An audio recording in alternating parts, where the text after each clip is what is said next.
Hello बच्चों, हम लोगों ने डेटा हैंडलिंग में टैली मार्क करना सीखा था। आज हम लोग डेटा हैंडलिंग में पिक्टोग्राफ और बार ग्राफ को समझना सीखेंगे, जानेंगे। पिक्टोग्राफ को चित्र आरेख या चित्र ग्राफ भी कहते हैं। एक टेबल मैंने चुना है जिसमें आपको क्या क्या इंफॉर्मेशन मिलती है एक पिक्टोग्राफ से, ये हम लोग देखते हैं। ये जो टेबल है इसमें 1 ईयर में कितने बुक्स प्रिंट होते हैं उसके बारे में जानकारी दी गई है, और अलग अलग सब्जेक्ट्स के बुक्स प्रिंट किए जाते हैं, उनको सिंबल के माध्यम से, पिक्चर के माध्यम से रिप्रेजेंट किया गया है। तो इसमें सिंबल जो लिया गया है वो एक बुक की तरह का सिंबल है। एक बुक का मतलब है 4000 बुक्स।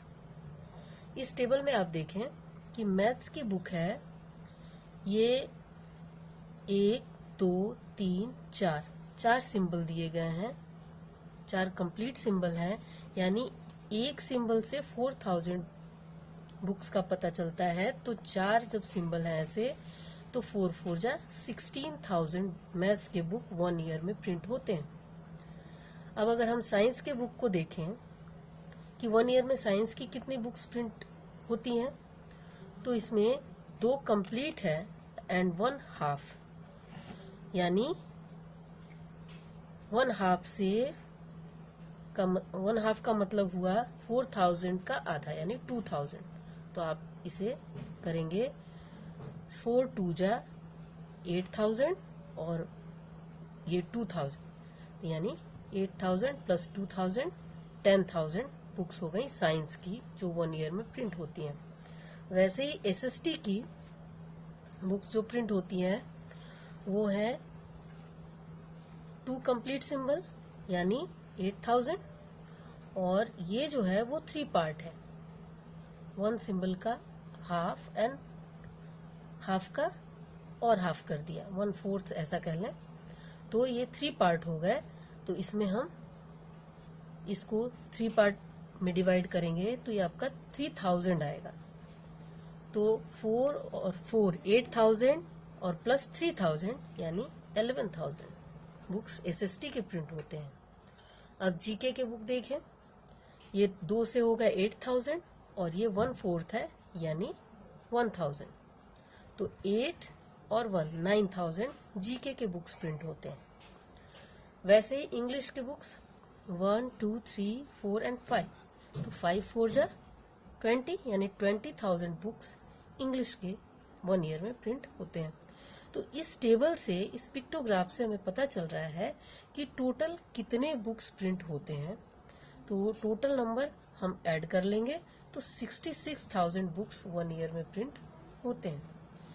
इससे हमें ये भी पता लग रहा है कि सबसे कम प्रिंट होने वाली बुक कौन सी है, जीके की बुक, और सबसे ज्यादा प्रिंट होने वाली बुक कौन सी है, इंग्लिश की बुक सबसे ज्यादा प्रिंट होती है 1 ईयर में। तो हमें एक पिक्टोग्राफ से इतनी सारी जानकारी मिलती है। कंपैरेटिव स्टडी भी कर सकते हैं, किसकी सबसे ज्यादा है, किसकी सबसे कम है, किसकी किससे कितनी ज्यादा है। इस तरीके से हम इसको इस टेबल से कंपैरेटिव स्टडी करने में इस पिक्टोग्राफ का यूज कर सकते हैं। आगे हम देखेंगे बार ग्राफ। बार ग्राफ को हम दंड आरेख भी कहते हैं।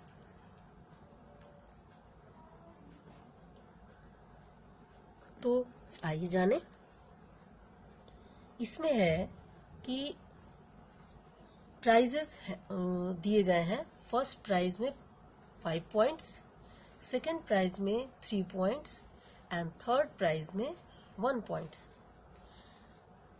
एक कॉलोनी है जिसमें blue house, red house, yellow house और ग्रीन हाउस है, और सभी ने जो प्राइज जीता है वो टेबल में दिया गया है कि first prize 5 into 5, second prize पे 3 पॉइंट्स है तो 3 into 2, और थर्ड प्राइज 1 into 1। तो ब्लू हाउस को टोटल 32 प्राइजेस मिली हैं, रेड हाउस को 26, येलो हाउस को 18 और ग्रीन हाउस को 36 ये पॉइंट्स मिले हुए हैं। अब इसको ग्राफ पे देखिए दिखाया गया है इस तरीके से। ये नीचे के रो में ये ग्राफ पेपर पे इस तरीके से आप मार्क कर लेंगे। Blue house, red house, yellow house और ग्रीन हाउस। 1 सेंटीमीटर का ये जो आपका स्केल है 0 से 4 तक, ये 4 पॉइंट्स बताते हैं। इस लाइन पे ऊपर की तरफ हमने पॉइंट्स दिखाया है और इस तरफ हाउस है। तो 0 से 4 तक ये जो डिस्टेंस है वो 1-1 सेंटीमीटर का डिस्टेंस है।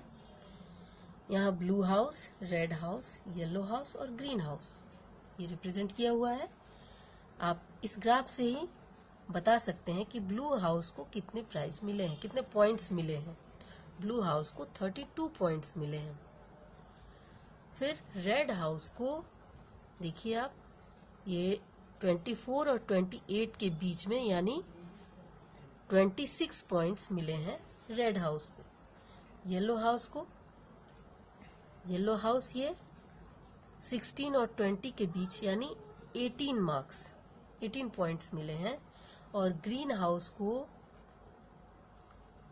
पूरा लास्ट तक यानी 36 पॉइंट्स ग्रीन हाउस को मिले हैं। तो इस ग्राफ से हमें पता चल रहा है कि सबसे ज्यादा पॉइंट्स किस हाउस को मिले हैं, तो ग्रीन हाउस को। सबसे कम पॉइंट्स येलो हाउस को मिले हैं। इस तरीके से ये ग्राफ जो बार ग्राफ है ये हमें इस बात की जानकारी दे रहा है। तो पिक्टोग्राफ और बार ग्राफ आप इसको बार बार देखकर अपने बुक के प्रैक्टिस बुक से अभ्यास करके और इसको प्रैक्टिस कर लेंगे।